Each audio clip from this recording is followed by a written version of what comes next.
Bien sûr, de crypto, les infos crypto pour ce combattant. Le BTC qui est plutôt stable ce matin, on est à 49 400 $ et c'est pareil de tous les côtés de la map, sauf la blockchain season, les gars, qui continue. On a Missile Sol qui nous pousse 23%, 140 $.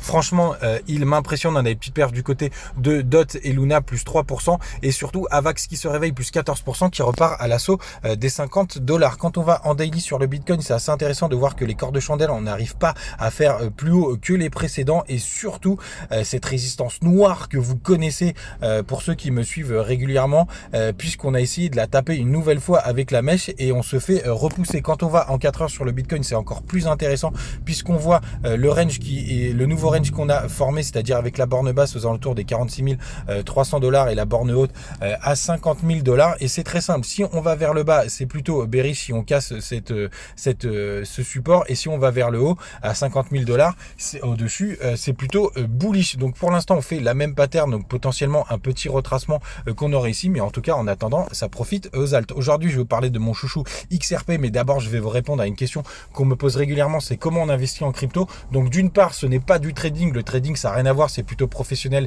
c'est du chartisme, l'étude des graphiques c'est assez complexe et pro.